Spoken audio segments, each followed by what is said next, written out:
नमस्कार, चाय गरम आप देख रहे हैं। मेरी चाय उबल रही है और अब कुछ देर में ये चाय मुझे मिल जाएगी, लेकिन आपको मैं बताता हूं सियासत किस तरीके से देश भर में उबल रही है। एक बयान जिसकी शुरुआत हुई दक्षिण से, अब दिल्ली तक उसकी आवाज सुनाई दे रही है, क्योंकि मध्य प्रदेश में बीजेपी की उम्मीदवार साध्वी प्रज्ञा ने जो कहा उसको लेकर आज दिन भर राजनीतिक प्रतिक्रियाएं आती रही। सबसे पहले आप ये देखिए कि प्रज्ञा ठाकुर ने क्या कहा, गोडसे को किस तरीके से उन्होंने देशभक्त कहा, बीजेपी ने क्या कहा, कांग्रेस और बाकी टीएमसी पार्टियों की तरफ से किस तरीके के बयान आए, नेता क्या कह रहे हैं, ये आप देखिए। नाथूराम गोडसे देशभक्त थे। नाथूराम गोडसे हत्यारा था। चुनावी हाथी निकल गया, बस पूंछ बाकी है। लेकिन बयानों का रायता ऐसा फैल रहा है कि थमता ही नहीं। साध्वी प्रज्ञा वाली नई कहानी के 3 किरदार हैं, एक इतिहास का और 2 मौजूदा राजनीति के चेहरे हैं। एक है नाथूराम गोडसे, जिसने महात्मा गांधी की हत्या की। दूसरे हैं कमल हासन, जिन्होंने नाथूराम को आजाद भारत का पहला चरमपंथी कहा। और तीसरी हैं साध्वी प्रज्ञा, जिन्होंने नाथूराम को देशभक्त कहा। अब साध्वी के बयान के बाद ये विवाद इतना बढ़ गया कि बीजेपी के लिए ना तो उगलते बन रहा है ना निगलते। जरा सुनिए साध्वी का कौन सा बयान बीजेपी को भारी पड़ रहा है। नाथूराम गोडसे देशभक्त थे, हैं और रहेंगे। ऐसा बोलने उनको आतंकवादी कहने वाले लोग स्वयं के गिरेबान में झांक के देखें। अब की चुनाव में ऐसे लोगों को जवाब दे दिया जाएगा। साध्वी भोपाल से लड़ रही हैं। वहां वोटिंग हो चुकी है, कोई खास फर्क नहीं पड़ना। लेकिन बीजेपी के लिए 59 सीटों का सवाल है, लिहाजा बीजेपी ने साध्वी के बयान से कन्नी काट ली। साध्वी प्रज्ञा की इस बयान से पूरी तरह हम असहमत हैं और इस बयान की हम निंदा करते हैं। इस बयान के लिए सार्वजनिक रूप से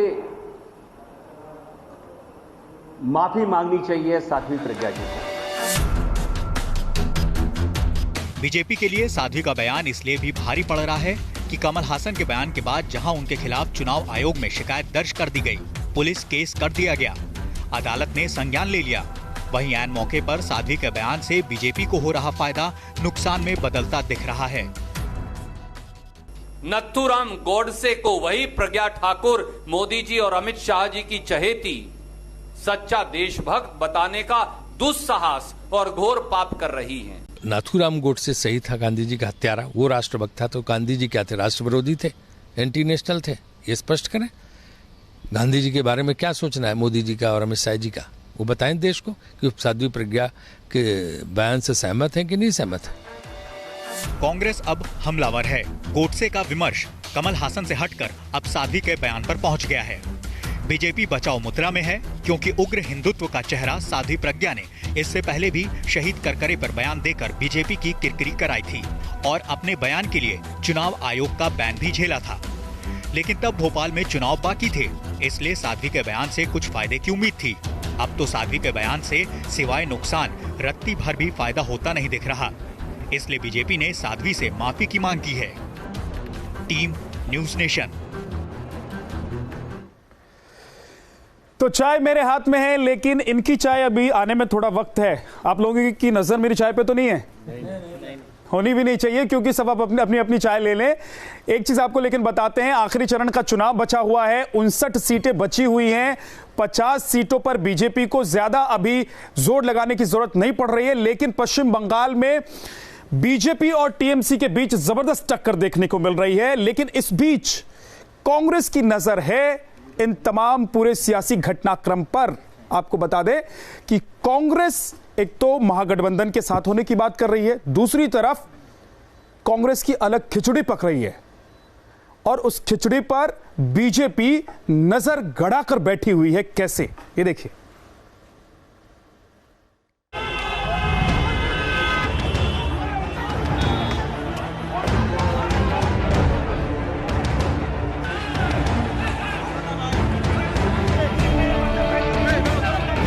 अमित शाह के रोड शो में हुई हिंसा से शहर में धुआं जरूर फैला, लेकिन सियासी गुटबाजी पर से धुआं साफ हो गया।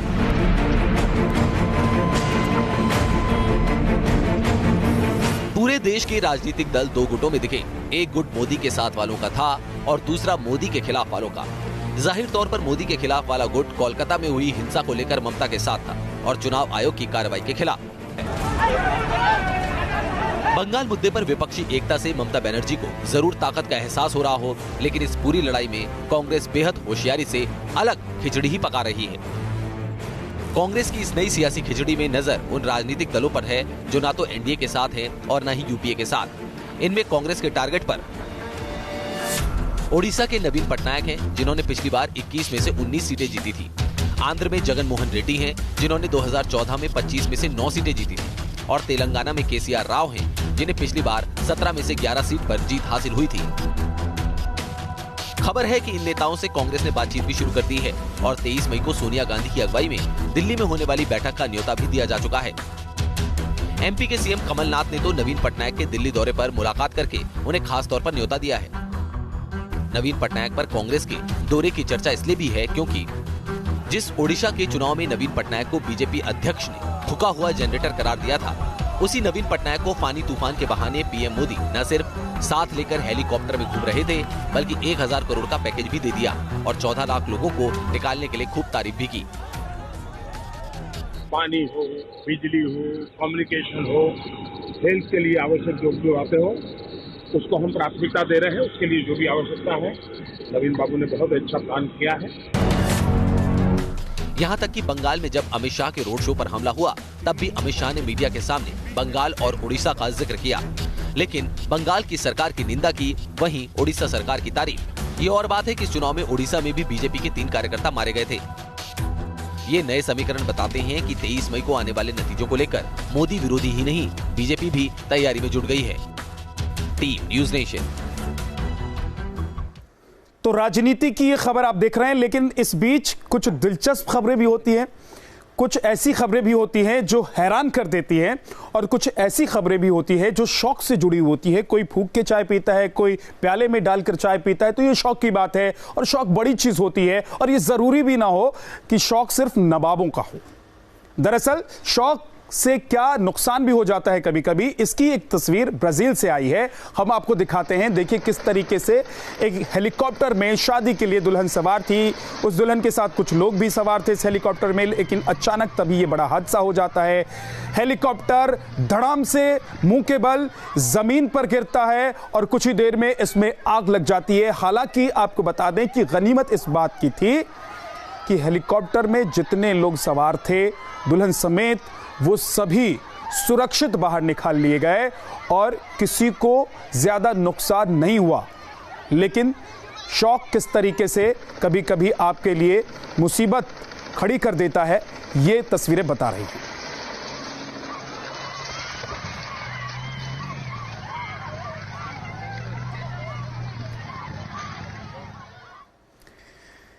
तो चाय पिए कोई, पिलाए कोई, और उस पर समझिए कि बयान कोई और दे दे। अब यही कुछ हो रहा है पंजाब में। दरअसल पंजाब में नवजोत सिंह सिद्धू लगातार कांग्रेस के लिए प्रचार कर रहे हैं। आखिरी चरण में बठिंडा के लिए प्रचार भी हो रहा है, लेकिन उससे पहले नवजोत सिंह सिद्धू की पत्नी का एक बयान सामने आया है और वो कह रही हैं कि दरअसल उनका टिकट कटने के पीछे कोई और नहीं, कैप्टन साहब ही हैं। अब इस बयान के मायने क्या है, वो क्या कहना चाहती है और क्या साधना चाहती हैं, ये देखिए। मेरी टिकट हमारे सीएम साहब ने और आशा जी ने स्पेसिफिकली कह के कटाई गई कि अमृतसर में ये जीत नहीं सकती। पंजाब सरकार के मंत्री नवजोत सिंह सिद्धू की पत्नी और कांग्रेस नेता नवजोत कौर के इस हालिया बयान पर सियासी बवाल छिड़ गया है। आखिरी चरण के मतदान से ठीक पहले अमृतसर ईस्ट सीट से विधायक रही नवजोत कौर ने लोकसभा चुनाव में उनका टिकट काटे जाने का मुद्दा उछाल दिया और बातों ही बातों में इसका आरोप मढ़ा पंजाब के सीएम कैप्टन अमरिंदर सिंह और पंजाब कांग्रेस के इंचार्ज आशा कुमारी पर। मेरा मैसेज ये था लोगों को कि घरों में बैठ जाते हैं रूस के, मुझे प्रधान नहीं बनाया, मुझे काउंसलर की टिकट नहीं मिली। तो मेरा मैसेज ये था कि मेरे जैसे को मेरी टिकट हमारे सीएम साहब ने और आशा जी ने स्पेसिफिकली कह के कटाई गई कि अमृतसर में ये जीत नहीं सकती। तो अगर मैं काम कर रही हूँ पार्टी के लिए तो इतनी क्षमता तो रखो कि इतने छोटा दिल और दिमाग मत रखो। नवजोत कौर यही नहीं रुकी, उन्हें इस बात का भी मलाल है कि उनके पति सिद्धू से पंजाब में प्रचार नहीं कराया जा रहा है। और इसके लिए वो जूनियर कैप्टन को ही जिम्मेदार मान रही हैं। जहां जहां नवजोत सिद्धू को समझते हैं कि उसके जाने से हम वो वाली सीट जीत सकते हैं, तो हमारा कंसर्न उसी पे है कि मैक्सिमम सीट्स जीतें। तो उसमें जब सीएम साहब कह रहे हैं कि मैं 13 से 13 जीत रहा हूं, तो उसमें नवजोत सिद्धू का आने का मायने ही नहीं रखता, क्यों तुम एक ऑल इंडिया लेवल पे वो कैंपेन कर रहे हैं। तो जिस सीट से अब लास्ट में लगा कि प्रियंका जी को, एक बार उन्होंने कहा प्रियंका जी ने, तो सिद्धू जी को नहीं, आपने चलना ही चलना है, क्योंकि जाकर साहब ने बुलाया, उन्होंने बुलाया, तो वो 1 मिनट में आ गए। सो जहां जरूरत होगी तो वो जाएंगे, इसमें कोई ईगो थोड़ी है, इसमें तो ये है कि हमें मैक्सिमम सीट्स जीतनी है और जिसको हमारी जरूरत है हम वहां पहुंचेंगे। हालांकि कांग्रेस पार्टी नवजोत के आरोपों को बेबुनियाद करार दे रही है, मगर सभी इस सवाल का जवाब देने से बच रहे हैं कि आखिर कांग्रेस के स्टार प्रचारक सिद्धू की पंजाब में कोई रैली क्यों नहीं हुई, जबकि वो पंजाब के आसपास के राज्यों और देश के दूरदराज के इलाकों में भी खूब प्रचार कर रहे हैं। ये रिपोर्ट्स कहाँ से आई हैं, where have these reports come from, I really don't know. हमें बड़ा अच्छा लोगों से रिस्पांस मिल रहा है। हम अभी लास्ट जो अंतिम चरण है चुनाव का, उसके प्रचार में लगे हुए। जाहिर है पंजाब के सीएम के खिलाफ नवजोत कौर का ये बयान ऐसे समय में आया है जबकि आखिरी चरण के चुनाव में सूबे की सभी 13 सीटों पर मतदान होना है और कांग्रेस समेत तमाम पार्टियों ने पूरी ताकत झोंक रखी है। ऐसे में कहीं सिद्धू की पत्नी की ये गुगली विरोधियों के लिए फायदेमंद न साबित हो जाए। Team news nation. तो ये आप नवजोत कौर को सुन रहे थे, अब हरसिमरत कौर को आपको सुनवाते हैं। दरअसल बठिंडा में वो चुनावी मैदान में है, हाई प्रोफाइल सीट है और इस बीच चुनावी गहमा गहमी है। जिस तरीके से हमारी चाय यहां उबलती है और उसके बाद हम चुस्की भरते हैं चाय की, उसी तरीके से आपको बताएं कि चुनाव के दौरान राजनीति उबलती है और कुछ लोग उसका मजा भी लेते हैं। लेकिन ए और बी जो लगातार राजनीति में जिसकी चर्चा हो रही है, आम आदमी पार्टी कई बार ए और बी टीम की बात करती है, लेकिन इस बार देखिए किस तरीके से सुखबीर बादल की पत्नी कह रही हैं कि पंजाब में ए और बी कांग्रेस पार्टी और आम आदमी पार्टी है। क्या कह रही हैं वो, जरा सुनते हैं।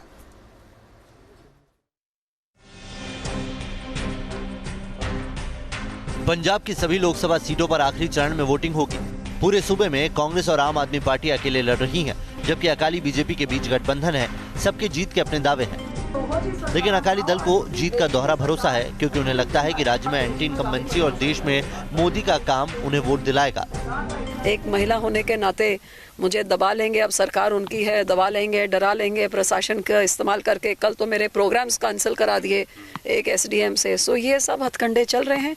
तो ये कांग्रेस और उनकी गंदी राजनीति, पाड़ो और राज करो, जोर और जबर का सहारा लो, काम कुछ नहीं करो, झूठे वादे करो जब भी इलेक्शन आती है। हरसिमरत कौर भटिंडा से चुनाव मैदान में है और उन्हें भरोसा है कि इस बार सैम पित्रोदा का बयान उनके लिए फायदेमंद साबित होगा। कांग्रेस के राहुल गांधी के सियासी गुरु बोलते हैं 84 हुआ तो हुआ, क्या हुआ? तो इस कैजुअल एटीट्यूड के जो 84 साल, और इसमें पॉलिटिक्स कौन खेल रहा है? राहुल गांधी और वो गांधी परिवार जो माँ पार्टी है जिसने इतना सारे बेअदबियां की और इतने बेकसूरों को मारा।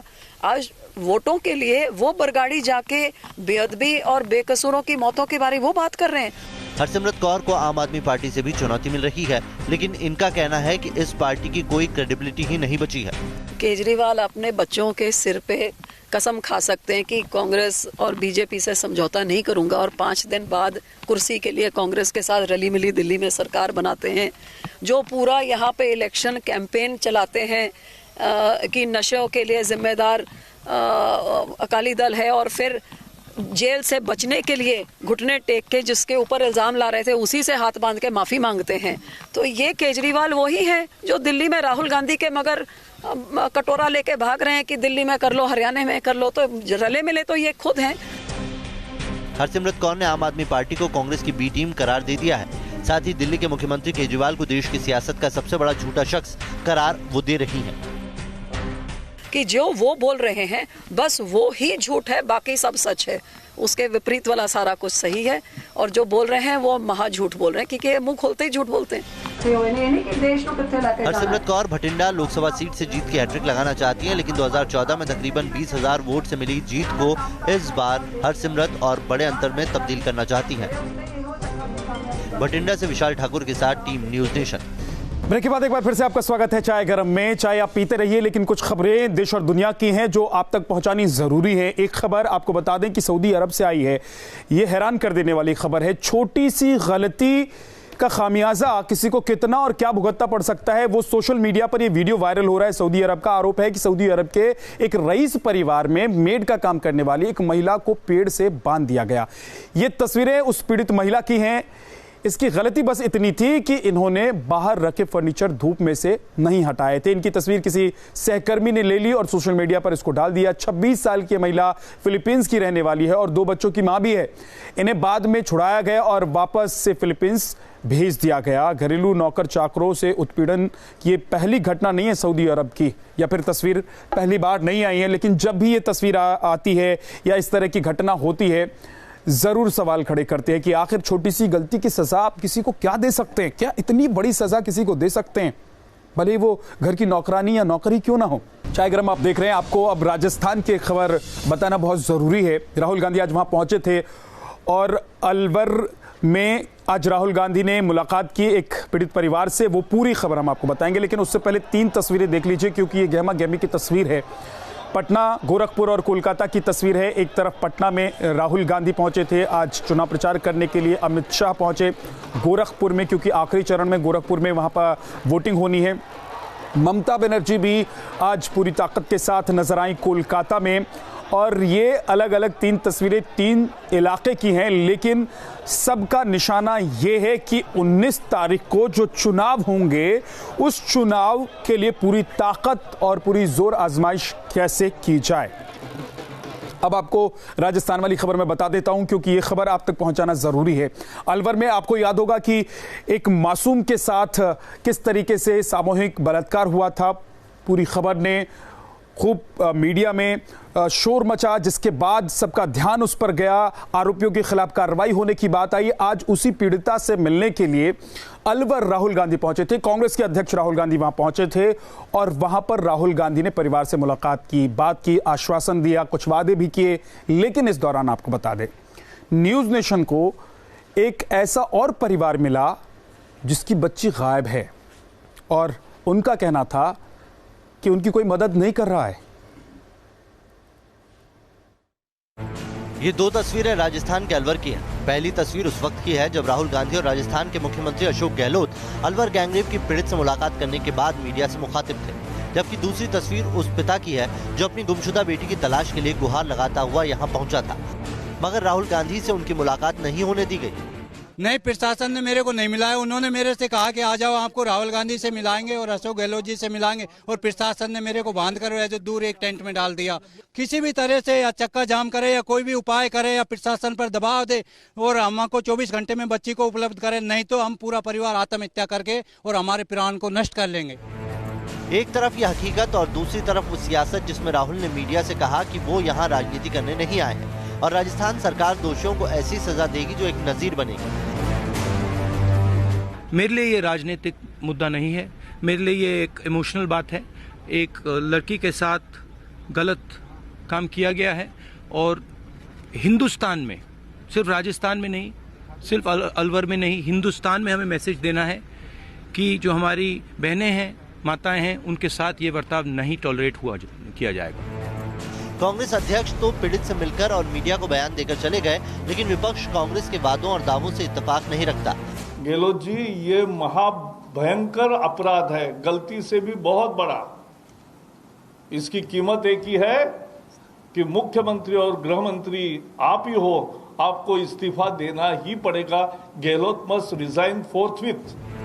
वैसे अशोक गहलोत भी मानते हैं कि अलवर इतना बड़ा जिला है कि जब तक उसके 2 टुकड़े नहीं होंगे तब तक महिला अत्याचार पर लगाम मुश्किल लगता है।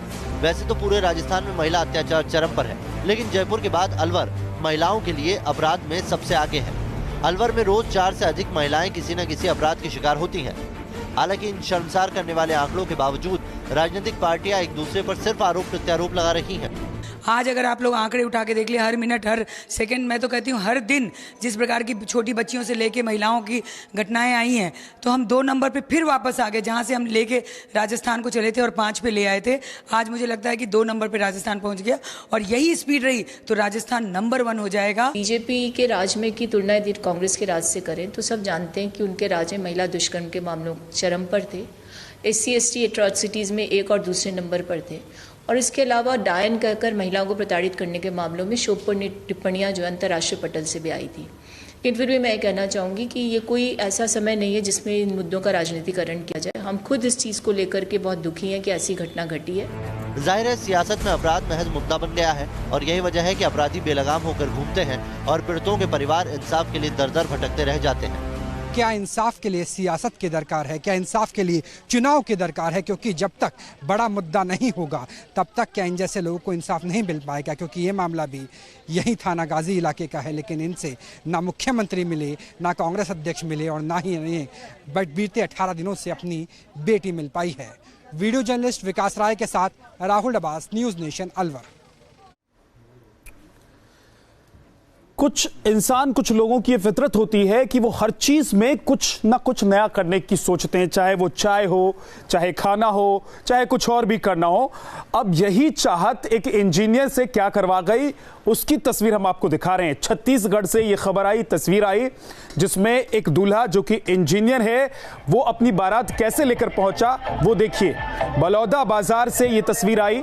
यहां एक युवक पढ़ लिखकर सिविल इंजीनियर बन गया तो उसने अपनी शादी में बारात घोड़ी पर नहीं बल्कि अर्थ मूवर मशीन पर चढ़ा कर निकाली। उसने जेसीबी के आगे बड़े अक्षरों में सिविल इंजीनियर भी लिखवा रखा था।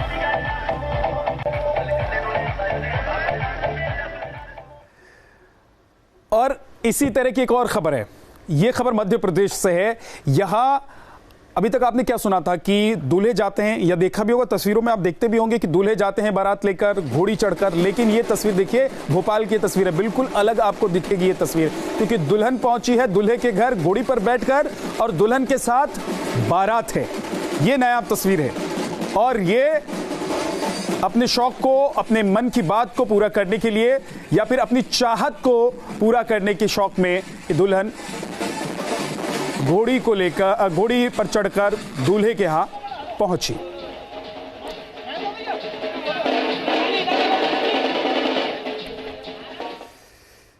तो एक बार फिर से गर्मा गर्म सियासत की खबरें। लेकिन कई बार ऐसा होता है कि आप चाय पी रहे हो और चाय पीते पीते आपको चाय इतनी ज्यादा गर्म होती है कि आपकी जुबान जल जाए, तो उससे बचने के लिए आप अगली बार क्या करते हैं, बहुत ध्यान से चाय पीते हैं। लेकिन अनुपम खेर के साथ जो हुआ चंडीगढ़ में, उसके बाद अनुपम खेर ने क्या किया वो हम आपको बताने जा रहे हैं। दरअसल चंडीगढ़ इन दिनों सुर्खियों में इसलिए भी है क्योंकि यहां पर चुनाव प्रचार हो रहे हैं, यहां पर क्योंकि अभिनेता, नेता सब पहुंच रहे हैं और अनुपम खेर की पत्नी वहां से चुनाव लड़ रही है। अनुपम खेर वहां पहुंचे हुए हैं, डेरा डाले हुए हैं, लोगों से बात कर रहे हैं, मुलाकात कर रहे हैं, अपनी पत्नी के लिए वोट डालने की अपील कर रहे हैं। लेकिन एक बार क्या हुआ कि अनुपम खेर को सवाल पूछने पर उल्टे सवालों का ही सामना करना पड़ा। अब अनुपम खेर तैयार होकर पहुंचे थे एक पार्क में, और उस पार्क में अनुपम खेर ने क्या किया है लोगों से, ये जरा देखिए।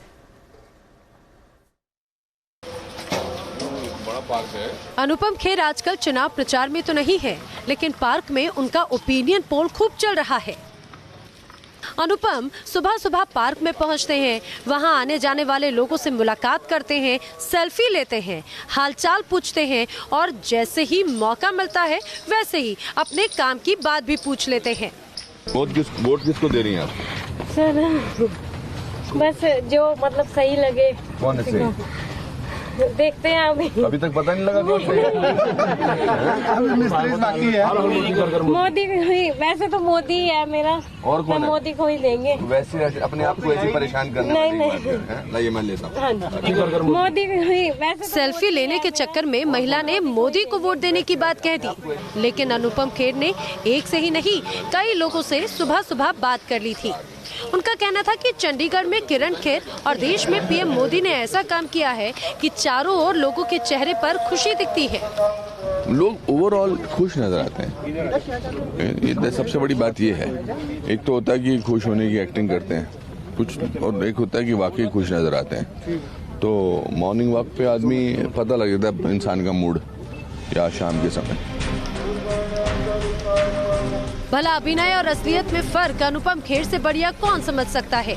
ये और बात है कि पिछले दिनों जब अनुपम खेर ऐसे ही ओपिनियन पोल करते करते एक दुकान में घुस गए और दुकानदार से सवाल पूछा तो उन्हें लेने के देने पड़ गए थे।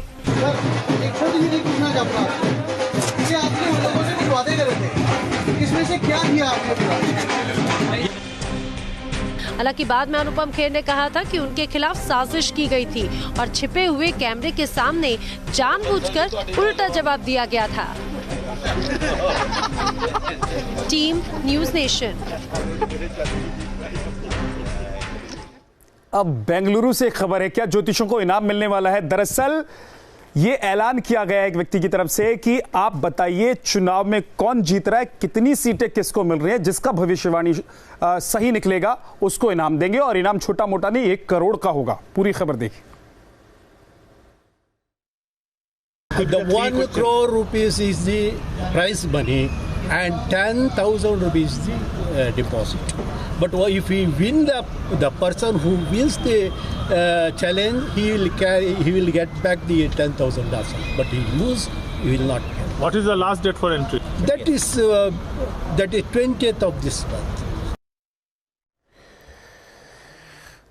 और चाय गरम में अब हम बात करेंगे अभिनंदन की। अभिनंदन आप सब जानते हैं वो शौर्य का काम करने वाले हमारे जवान जिन्होंने पाकिस्तान के अंदर घुसकर उसके फाइटर जेट को गिरा दिया था। आज उनको किस तरीके से सम्मानित किया गया, उनको सम्मान मिला, उनके शौर्य को सम्मान मिला, ये आपको दिखाते हैं।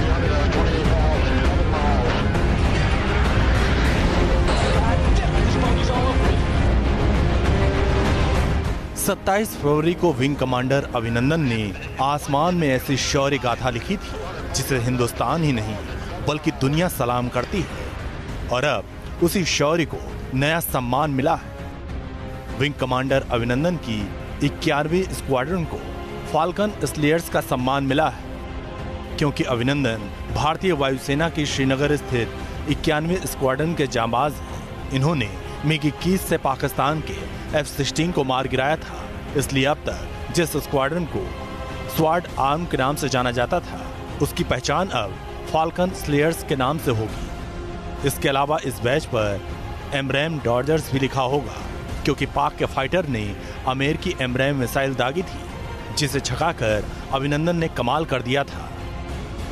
आपको बता दें कि पुलवामा हमले के बाद भारतीय वायुसेना ने पाकिस्तान के बालाकोट में एयर स्ट्राइक की थी। इस एयर स्ट्राइक के बाद पाकिस्तानी वायुसेना ने भारतीय सरहद में घुसने की नाकाम कोशिश की थी, जिसके बाद भारतीय MiG-21 ने पाकिस्तान के F-16 को मार गिराया था।